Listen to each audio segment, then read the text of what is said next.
To watch this topic in Hindi, skip the video to 2 minutes and 41 seconds.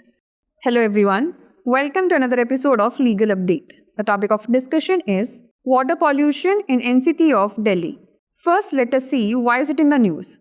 Recently, the Delhi High Court in the matter of court on its own motion versus Government of NCT of Delhi and others issued directives aimed at ensuring the enforcement of appropriate environmental standards and safeguarding public health in the National Capital Territory of Delhi. Let's look at the background of the case. In 2022, the Delhi High Court took suo motu cognizance of an article from the Times of India published on 18th June 2022, which drew attention to various environmental concerns in the NCT of Delhi. These included insufficient rainwater harvesting initiatives, the worsening traffic congestion during monsoons, and the lack of effective waste management systems.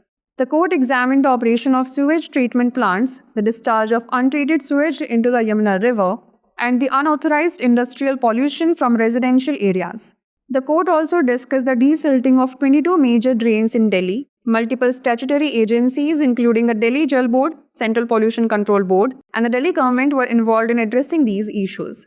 The court observation was as follows. The Delhi High Court noted that sewage treatment plants in the NCT of Delhi are not meeting required standards. Raw sewage is being discharged into the Yamuna River, and desilting operations were unsatisfactory.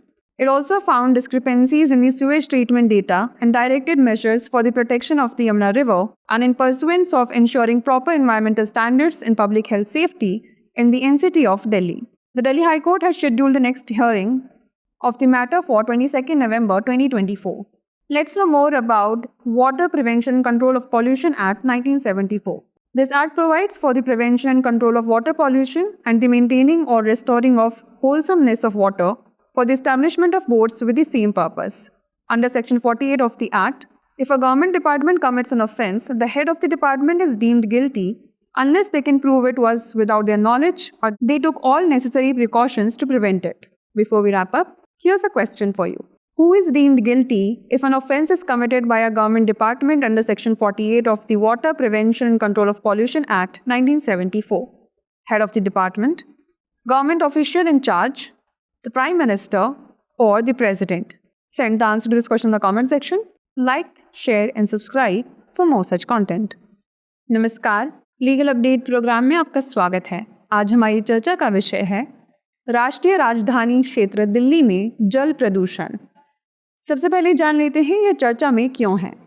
हाल ही में दिल्ली उच्च न्यायालय ने स्वयं संज्ञान लेकर न्यायालय बनाम राष्ट्रीय राजधानी क्षेत्र दिल्ली सरकार एवं अन्य के मामले में राष्ट्रीय राजधानी क्षेत्र दिल्ली में उपयुक्त पर्यावरण मानकों के प्रवर्तन को सुनिश्चित करने तथा जन स्वास्थ्य की सुरक्षा सुनिश्चित करने के उद्देश्य से निर्देश जारी किया।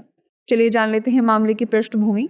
वर्ष 2022 में दिल्ली उच्च न्यायालय ने 18 जून 2022 को प्रकाशित टाइम्स ऑफ इंडिया के एक लेख का स्वतः संज्ञान लिया, जिसमें राष्ट्रीय राजधानी क्षेत्र दिल्ली में विभिन्न पर्यावरणीय चिंताओं की ओर ध्यान आकर्षित किया गया था। इनमें वर्षा जल संचयन के अपर्याप्त प्रयास, मानसून के दौरान यातायात की बढ़ती समस्या तथा प्रभावी अपशिष्ट प्रबंधन प्रणालियों का अभाव शामिल हैं। अदालत ने सीवेज ट्रीटमेंट प्लांट के संचालन, यमुना नदी में अनुपचारित सीवेज के निर्वहन और आवासीय क्षेत्रों में अनधिकृत औद्योगिक प्रदूषण की जांच की। न्यायालय ने दिल्ली में 22 प्रमुख नालों की सफाई पर भी चर्चा की। इन मुद्दों को सुलझाने में दिल्ली जल बोर्ड, केंद्रीय प्रदूषण नियंत्रण बोर्ड और दिल्ली सरकार समेत कई वैधानिक एजेंसियां शामिल थीं। न्यायालय की टिप्पणी की बात करें तो दिल्ली उच्च न्यायालय ने कहा कि राष्ट्रीय राजधानी क्षेत्र दिल्ली में सीवेज ट्रीटमेंट प्लांट आवश्यक मानकों को पूरा नहीं कर रहे हैं। कच्चा सीवेज यमुना नदी में बहाया जा रहा है तथा गाद निकालने का कार्य असंतोषजनक है। इसने सीवेज उपचार डेटा में विसंगतियां भी पाईं और यमुना नदी के संरक्षण तथा राष्ट्रीय राजधानी क्षेत्र दिल्ली में उचित पर्यावरणीय मानकों और सार्वजनिक स्वास्थ्य सुरक्षा सुनिश्चित करने के लिए उपाय करने का निर्देश दिया। दिल्ली उच्च न्यायालय ने मामले की अगली सुनवाई 22 नवंबर 2024 के लिए निर्धारित की है।